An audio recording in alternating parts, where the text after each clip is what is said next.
Hari ini kita sengaja rapat dengan seluruh tenaga expertnya, para ahli yang berkecimpung di bidang kesehatan untuk menyikapi penyebaran virus corona atau COVID-19.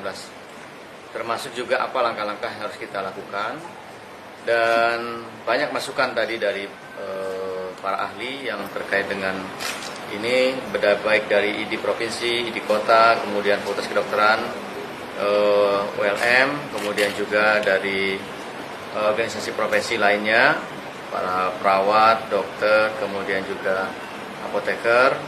Intinya adalah bahwa kita ingin agar satu komando untuk penanganan COVID-19 di Kota Banjarmasin.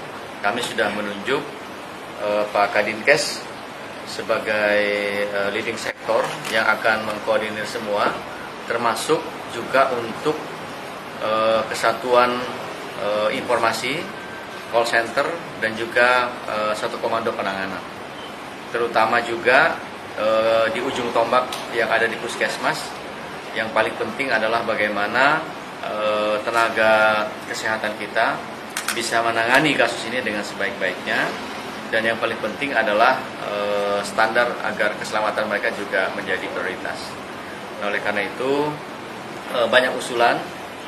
Saat ini kami belum bisa memutuskan bahwa Banjarmasin ada kasus berapa, dan juga belum ada kondisi darurat ya, yang kemudian memaksa kita untuk meliburkan aktivitas perkantoran atau aktivitas sekolah. Sehingga kemudian kami ingin agar prosesnya dipantau terus dan nanti bisa dijelaskan oleh Dinas Kesehatan terkait dengan jumlah orang yang dalam pemantauan. Kemudian yang paling penting adalah bahwa kami akan mengupdate surat edaran terbaru agar kita semua lebih perhatian terhadap penyebarannya. Yang paling penting adalah menghindarkan kegiatan yang sifatnya mengumpulkan lebih dari 50 orang. Konsentrasi massa lebih dari 50 orang untuk menghindari penularan. Untuk mal kan kemarin dari mal sudah proaktif untuk kemudian meminta penjelasan dan semacam sosialisasi dari Dinas Kesehatan, sehingga tadi malam saya misalnya ke mal sudah ada standar menggunakan scan gun ya, atau termogun. Kemudian lagi ada hand sanitizer yang sudah ada di masing pintu-pintu masuk. Kapal kemarin gimana Pak bisa sandar? Ya, ini yang juga saya luruskan. Saya tidak tahu dari mana sumbernya bahwa Samarinda menolak Banjarmasin sandar. Nah, itu kan sebetulnya dalam rute mereka tidak ada ke Samarinda. Justru mereka ini berangkat pada tanggal 27 Februari dari Darwin menuju Makassar. Dan di Makassar mereka lama sekali tinggal di Makassar. Hampir 10 hari di Makassar. Lalu kemudian mereka mengunjungi pulau-pulau di situ. Lalu kemudian sampai jadwal berikutnya mereka akan bergeser ke Banjarmasin. Di jadwal ya, coba lihat di jadwal. Jadi Darwin, Makassar, Banjarmasin, Kumai, Bawean, dan seterusnya sampai nanti akhir bulan.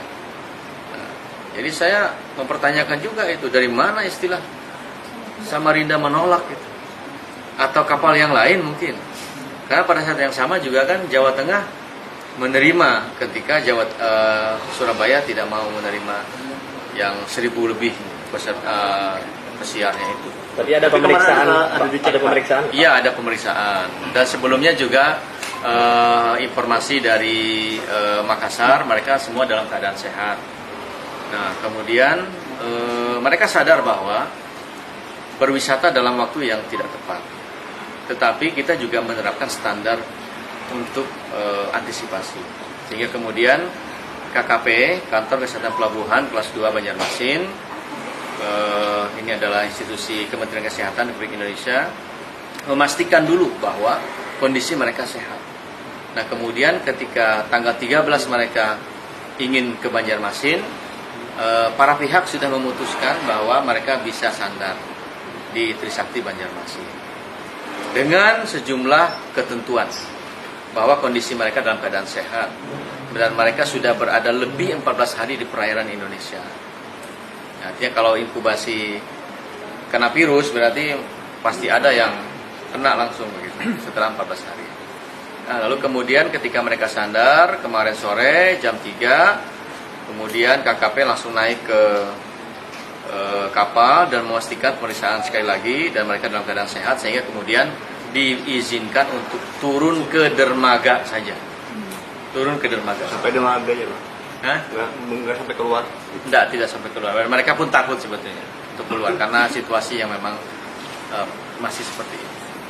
Nah kemudian dari Pelindo menyiapkan berbagai macam acara di situ di dermaga saja. Setelah itu mereka sore naik ke kapal lagi dan mereka istirahat di kapal.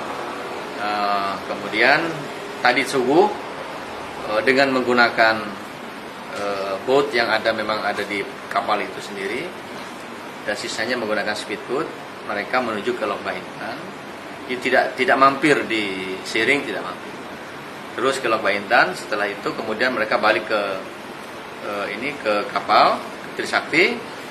Kemudian masuk kapal semua jam 9 tadi pagi mereka berlayar meninggalkan Trisakti Banjarmasin.